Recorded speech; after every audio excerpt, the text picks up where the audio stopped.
Welcome back, everybody, inside the Big Tire Garage. Once again, it's time for one of our Q&A sessions here. You know the drill. Ask a question on the YouTube video. If I pick your question, read it here on this video. I will send you a sticker pack in the mail. First question is from David Kirkwood. What's your favorite unfinished project from your past that you wish you could have finished, or maybe a project you wish you could have finished in your way? So what he's, for those of you that don't know, what he's referring to is when I left my old TV show, I had some unfinished projects that had to get left there. Also, during my time on that TV show, we had a network shakeup, and during that network shakeup, we had to get rid of all of the current projects and start fresh ones. So there were a couple projects that just got pushed out by the wayside. So I'm going to say that there are 2 projects that I wish I could have finished, and I really, really wanted to. And then there's one that I kind of finished anyways, but we'll talk about that. So project number 1, when my original show changed its name, the reason why it had to change its name is because we're changing networks. And the network wanted fresh name, fresh show, fresh start, fresh everything. So all the projects that were in mid-build had to go away. And the project that I really wanted to finish was the half-price Raptor. So the half-price Raptor was a Ford F-150 that I had bought. We did a Lightning drivetrain swap in it.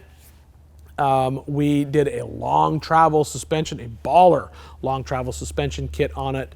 And we were trying to basically take the money that you would spend on a Raptor, half of it, and build a vehicle that would work just as well. That is one that I really wish I could have finished. And it actually ended up with a friend of mine, and he didn't finish it because the Lightning swap ended up not being as easy as we originally had hoped.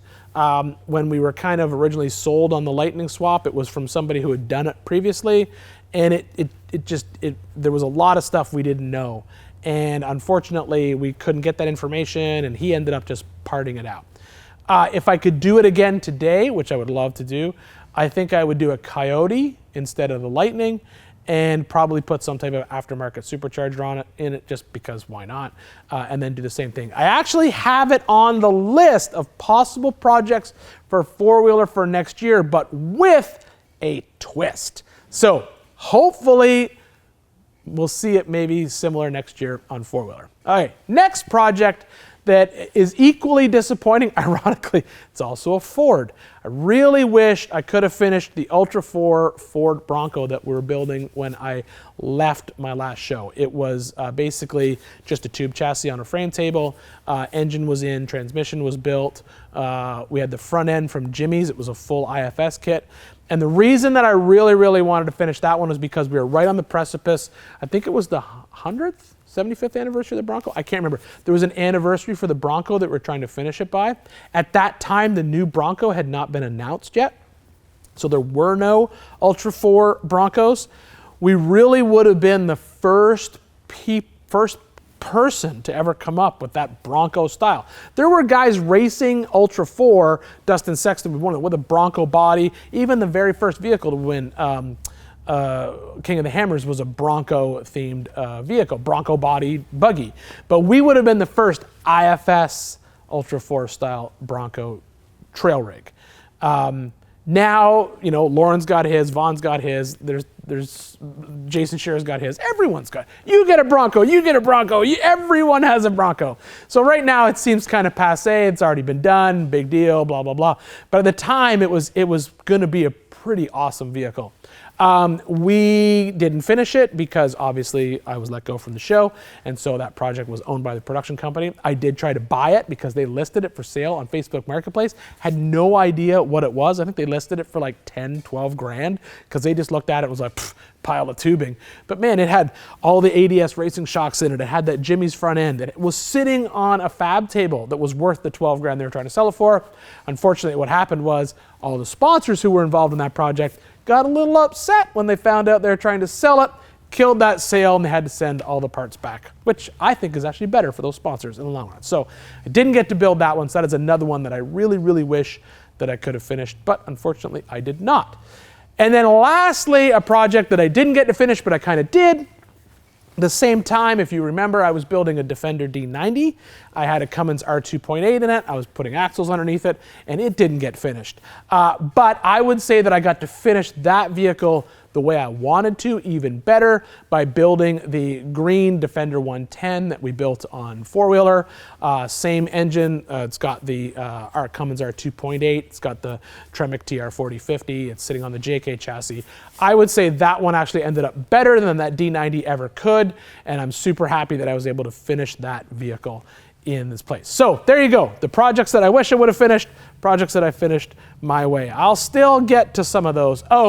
And for those of you who are wondering about the Zombie Apocalypse Suburban, that's going to come back in another video. That is another one, but that's a whole other story.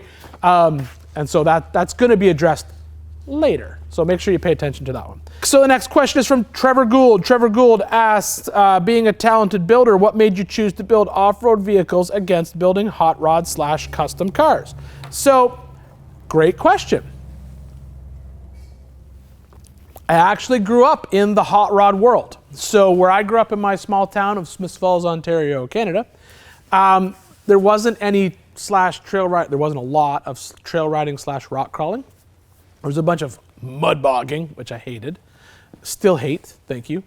But there was a great car club that I was a member of, the Rolling Thunder Street Machines, and that is why my Volkswagen that you see kicking around the shop here, which is my first car, or the spirit of my first car, that's why you see it built as a Cal Custom and not a hardcore off-roader. I loved off-road, there just wasn't a lot around me. So I was sort of living in that pro street world. All my friends had pro street cars. A buddy of mine had a drag racing team that I helped occasionally volunteer with him for his pit crew. And we used to go to Quebec to do some drag racing. I would always go to the Super Chevy show every year. We would go to a lot of the big popular, at the time it was popular hot rodding street machine nationals. We're all sort of up in that northeastern part of the United States. And so we'd go to a lot of those events. They were great. I loved them. But what happened was a friend of mine bought a Jeep, and I just saw how much fun he was having, kind of got sucked into that world, and just saw that it was so cool. You know, you didn't have to go mud bogging. You could do this other stuff called trail riding, and that sort of started me down the rabbit hole of the Jeep, and that's kind of where I've been ever since. The reason that I really love the off-road world, I totally respect the custom car world. You know, I think there are some amazing car builders out there which are absolutely experts at what they do. I think they build works of art. The thing I love about the off-road world is the vehicle gets used a lot, which is why I like race cars. I think those are cool because they're beautiful, but they also get used. I like drift cars because they beat the snot out of them. I don't like the idea of the car being such a high level of art form that it doesn't get driven. I can respect what the people who build cars like that are building. I think they're gorgeous. I think they are, but they're literally works of art that sit in the garage. And for me, I prefer a vehicle that gets used. And once you jump in the off-road world, man, you're in all in. And if you like it, you absolutely love it. It's just a great environment to be in. So that's what kind of pulled me into the rabbit hole of off-roading, was basically just buying my first Jeep and getting sucked down into that hole. And I can't imagine doing anything different. Like I said, I love hot rods. I think they're great. But even if I'm building a street car, it's going to be something that gets driven. You know, that's just how I am. It's got to get used. That's how my brain works. So there you go. That's how it all started. Jeep.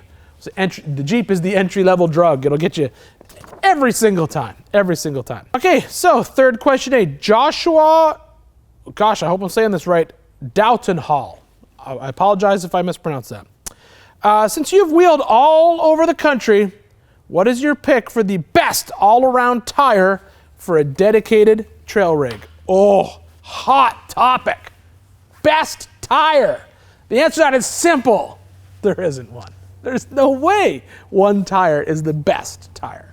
So I am very fortunate, as the question stated. I get to wheel all over the country. You know, I literally have wheeled in every corner of the United States. If there's wheeling there, I've been there, which most people don't get to do that. So I consider myself super fortunate. And not just been there, like been there a few times, which is even better. So the best all-around tire for a dedicated off-road trail rig. It's It's a very tough question to answer because this is my opinion on tires. I don't believe that there is a best tire. I believe that there is a best tire for that vehicle. I think that there's a lot of factors that come into play when you're choosing a tire. I think wheelbase, wheel track, vehicle weight, corner weight, ground clearance, the suspension that's on the vehicle, all of those things are going to come into play when you're choosing a best tire. And I'm going to give you an example of real world example of why I came to this decision. So years ago, I built my shop truck YJ, Jeep YJ. And at the time, I was building a lot of vehicles with Pitbull tires because Pitbull had a lot of cool sizes that I liked. I was doing a lot of stuff with the double beadlock 16.5-inch wheels, and so Pitbull was really only Pitbull and Interco were the only people that made tires for that particular size. So I had a lot of Pitbull tires on a lot of different vehicles. And so on the shop truck, first iteration of the shop truck was built with Pitbull Mad Dog tires on Trailworthy Fab double beadlock recentered H1 wheels, which was a great combination. It did work really, really well on that vehicle. Did it work as well as another tire on that vehicle? No, it did not. And I think the reason why it didn't work as well as a different tire is not just the tire compound. I think it's also because of the weight of that truck. That truck is not very heavy. It's actually pretty light. It's an aluminum body. There's not a lot of interior in it. Any weight is down low in the frame. It's very stable. The suspension is nothing fancy. It's just leaf springs in the rear, coil springs in the front. So that truck I took to Moab, and it did well. Really well. And the way that I can determine how sticky or how grippy a tire is, especially in a place like Moab, when you drive, you actually hear them like burp, burp, burp, burp, burp, burp, when you're driving around, especially if you have mechanical lockers like I have in that YJ. It's hard for that rear axle to unlock because there's so much traction. So when the Jeep went out with the Pitbulls, it worked good, climbed over rocks, did its job, but it really was never so sticky that the axle wouldn't unlock. So then I made a change on the Jeep. We changed it up a little bit. The first change was when we took it on Ultimate Adventure, and I took off no, sorry, that wasn't the first time I changed it. So I changed it, I put a set of Nittos on it. I put a set of Nittos on it before we went on a trip to Moab. They aren't a sticky Nitto, they're just a Nitto Trail Grappler and on a steel standard beadlock, single outside clamp beadlock. And the truck honestly worked a lot better with that Nitto tire on it. Not only on this side of the country, and I think the reason why was because that Pitbull Mad Dog, it was kind of almost like an AT or an all-terrain tire. It was really kind of close-knit tread, whereas the Nitto Trail Grappler is a lot more chunky. It's open, so it dug a lot more. Out in Moab, the tire was obviously stickier, and it worked really well in the Red Rocks, and you could hear the basically tires just barking every time you drove the truck. So moving ahead a little bit, then we went on Ultimate Adventure, and when you go on Ultimate Adventure, you have to put a set of sponsored tires on it, so I put the Falcons on it. The Falcons worked okay. They were great on the road. They were not as sticky as the Nittos, and they also were a lot harder on the sidewall, so it was harder for my truck to actually get them to conform to the rocks because, as I said before, the shop truck's actually pretty light. So when I was comparing Pitbull to Falcon to Nitto, I would go back to that Nitto every single time. Then the truck went on trail to SEMA, so the Falcons came off, and I put a set of Maxis Razors on it. Now, the Maxis Razor, some people swear by those tires. They say they are an awesome tire. They're a great tire. Talking to guys from Let's Roll Off-Road, they put them on almost every single JK they build, and he says they work great.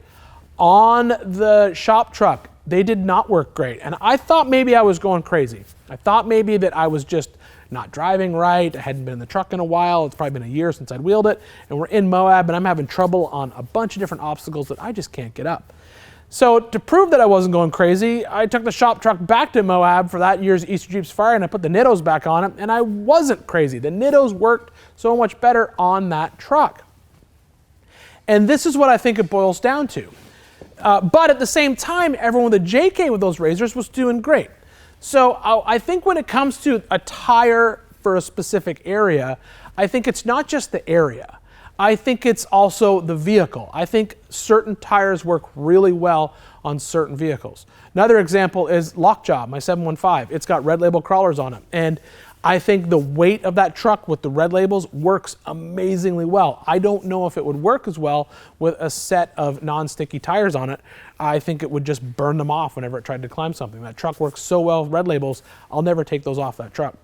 So I think when it comes to choosing the best tire, like I said before, it's not just about the area, it's also about the vehicle. So my advice to you, if you're trying to figure out what tires to run, is talk to other people that have a similar rig. It doesn't have to be the exact same rig, but if they're wheeling a 4-door JK with 1,500 pounds of armor on it and you have a 2-door JK with no armor, bad comparison.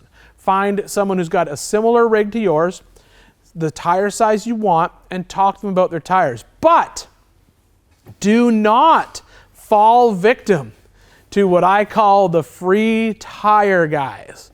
So there are a lot of people out there who will tell you this is the best tire for your vehicle, and it's because they got it for free. So for them, of course, it's the best tire. It was free. They didn't pay for it.